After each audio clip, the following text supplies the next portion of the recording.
Welcome back to Philosophy 104, Worldviews. My name is Agron Kanner. I'm the president of Liberty Theological Seminary.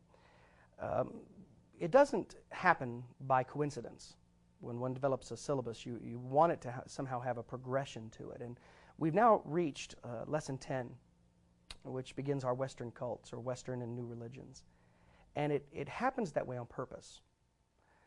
Think of it this way. When we covered Hinduism and Buddhism, we were dealing with Far Eastern religions. Because Hinduism and Buddhism, I mean, again, with a lot of gray areas, but Hinduism and Buddhism, along with some others, have really affected what we call the Oriental world, that is the Pan-Asiatic, the Pacific Rim, and have radically affected thought among those people. And so that's the Far Eastern world. And then we covered Islam and Judaism, which is the Middle Eastern world.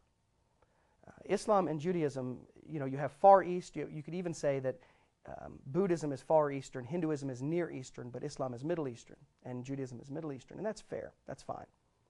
But what do we do with the people who are what we call the classic cults, or new religions? Well, they're not Far Eastern, they're not Near Eastern, and they're not Middle Eastern. They borrow from all of them. We call them Western religions. Continental Europe, all the way to America, they're Western religions, new religions that have developed over the course of, say, 200 to 300 years. Some a little more than that, but 200 to 300 years. And their beliefs are not just beliefs. Remember, you heard me say, doctrine always leads deed, belief always leads behavior. Theology, orthodoxy, always handles orthopraxy. What you believe will eventually affect what you do. And the worldview of each one of these systems radically affects how they act. There's no way we can cover 122 Western religions, Western cults, in just our brief time. I will, however, distinguish them for you. By this I mean there's a difference between a sect, a cult, the occult, and a world religion. A world religion teaches a different God with different sacred books. For instance, Hinduism uses the Vedas. Buddhism uses the Bhagavad Gita and the Vedas. Judaism, the Tanakh, but it also has the Talmud. Islam, the Quran and the Hadith. A world religion offers different books, have nothing to do with Christianity. But notice this.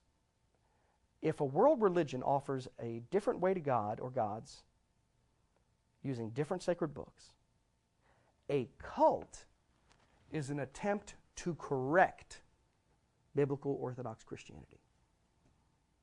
Their books supplant or replace or correct Christianity.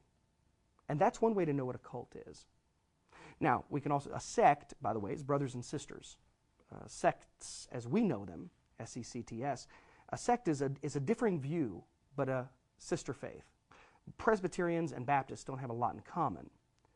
They're sects, but they are brothers and sisters in Christ. A Methodist may not feel comfortable worshiping in a church that has a different style of worship, a different name on the sign, but those are sectarian things. Usually sects differ on small doctrines or approaches to doctrines, but most of the time they differ on practice. How you sing, how you worship, when you meet, what you wear, high church, low church, etc. So sects, by and large, have developed over time based on praxis. That is, doctrines that lead us to action. Sects are brothers and sisters. World religions, sects, occult corrects, and the occult inverts.